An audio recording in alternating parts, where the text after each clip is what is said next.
Hello guys, welcome back to my channel Gokula official. আর আশা করি তোমরা সবাই খুব ভালো আছো। আমিও ভালো আছি। আমার একটু ঠান্ডা লেগেছিলো, তাই ভয়েসটা একটু অন্যরকম হবে, তো কিছু মনে করো না। তো আজকে আমার রেসিপি হচ্ছে মাংসর আলু দিয়ে ঝোল। তো তার জন্য আমি আলু কেটে নিয়েছি, পেঁয়াজ কেটে নিয়েছি, এই যে মাংসটা ধুয়ে রেখে দিয়েছি, টমেটো ধনেপাতা এগুলো কেটে এবার আমি কড়াইতে তেল দিয়ে দেওয়ার পরে আলুগুলোকে ভেজে নেব লাল লাল করে।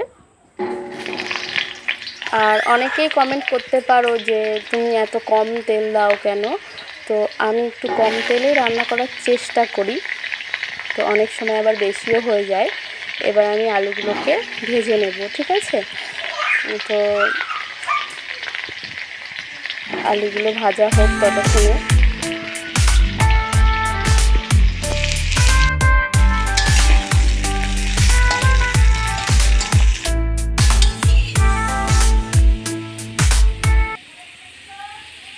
দেখতেই পাচ্ছ আলুগুলো লাল লাল করে ভাজা হয়ে গেছে, আমি তুলে নিয়েছি। তারপর আমি কড়াইতে তেল দিয়ে দেওয়ার পরে আমি পেঁয়াজ কুচনোগুলোকে তেলের মধ্যে ছেড়ে দেব। পেঁয়াজগুলো ভাজা হয়ে গেলে তারপরে মশলা দিয়ে দেব। মশলাটা কষিয়ে, দেখতেই পাচ্ছ পেঁয়াজগুলো এরকমভাবে কেটে নেবে তোমরা। অনেকে অনেক রকমভাবে কাটে, যার যেরকম ভালো লাগে। আমি এরকমভাবেই কাটি।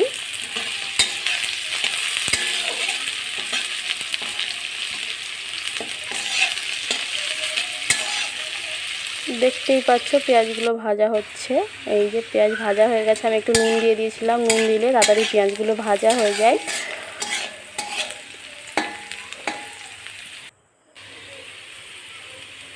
পেঁয়াজগুলো ভাজা হয়ে গেছে, আমি টমেটো দিয়ে দিচ্ছি।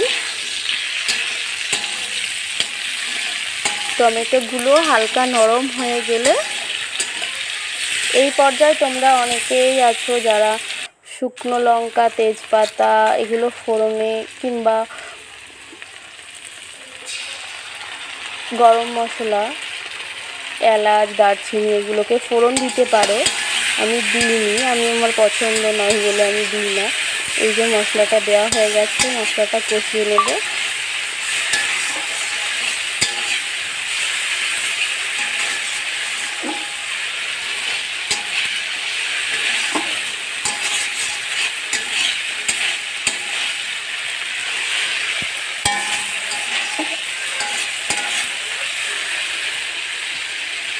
পেঁয়াজটা টমেটোটা হালকা নরম হয়ে গেছে, এরপর আমি কাশ্মীরি লঙ্কার গুঁড়ো দিয়ে দিচ্ছি।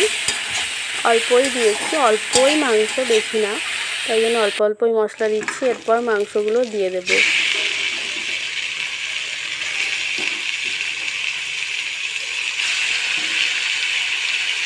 মাংসগুলো কষিয়ে সব মাংসগুলোকে আমি দিয়ে দেব। আর একটু ভয়েস ওভার দিতে অসুবিধা হচ্ছে, আমার মেয়ে আছে ছোটো, তো একটু জ্বালাচ্ছে, তাই জন্য বারবার অন অফ করতে হচ্ছে। আর এটা অনেক দিন আগেকার, আমি রান্না করেছিলাম, এই রেসিপিটা অনেক দিন আগে তৈরি করেছিলাম। তো আমার ঠান্ডা লেগেছিলো বলে ভয়েস ওভার দিতে পারিনি, সেই জন্য ভিডিও আপলোড করতে পারিনি। আর যারা যারা আমার ভিডিও দেখছো কিংবা দেখতে চাইছো আরও নতুন নতুন রান্নার রেসিপি, তোমরা কমেন্ট করতে পারো। আমি চেষ্টা করব তোমাদের জন্য ভালো ভালো ভিডিও আনার। আর খুব তাড়াতাড়ি একটা স্ট্যান্ড আমি কিনবো, ঠিক আছে? এই যে হলুদ দিয়ে দিচ্ছি। একটা স্ট্যান্ড কিনলে কী হয়, ভিডিও করতে একটু সুবিধে হয়, কারণ একা একা হয় না, আমার ফোন ধরার কেউ নেই। তো তাও চেষ্টা করেছি যতটা পারবো ঠিকঠাক করে করার।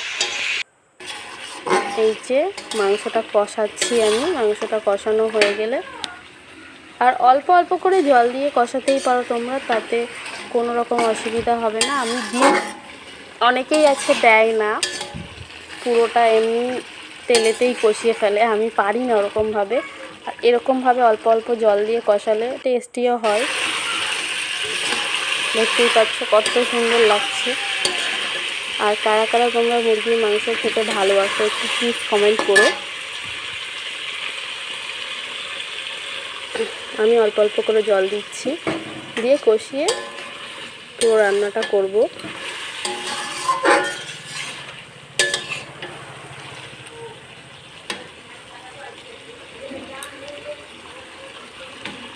আলুগুলো দিয়ে দিলাম যাতে আলুগুলো ঠিকঠাকভাবে সেদ্ধ হয়।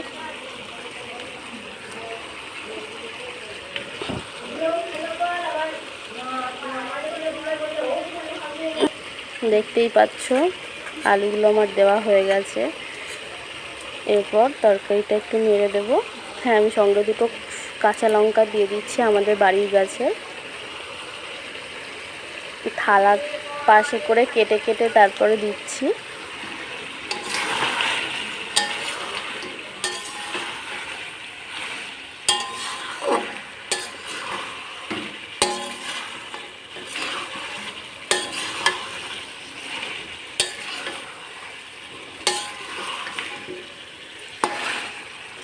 তারপরে জল দিয়ে ঢাকা চাপা দিয়ে দেব।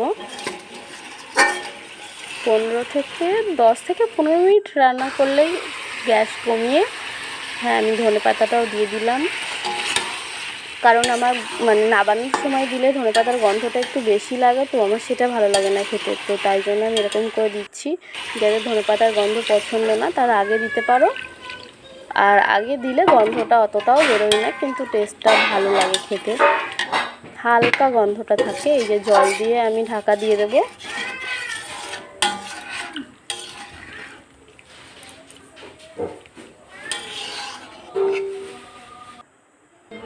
এই যে ঢাকা তুলে দেখতেই পাচ্ছ অনেকটাই হয়ে গেছে, আর একটুখানি থাকবে, তারপর আমরা নামিয়ে ফেলবো।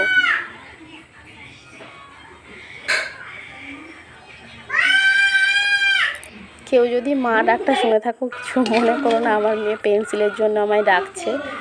আর এই যে আমার মাংস রেডি হয়ে গেছে, আমি তুলে নিচ্ছি। তো দেখে কার কার খেতে ইচ্ছা করছে কমেন্ট করে বলো।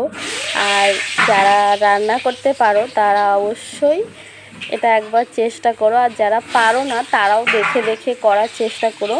আমি জানি না কতটা বোঝাতে পেরেছি তোমাদেরকে, আমি মনে করি যতটা সম্ভব বোঝাতে পেরেছি।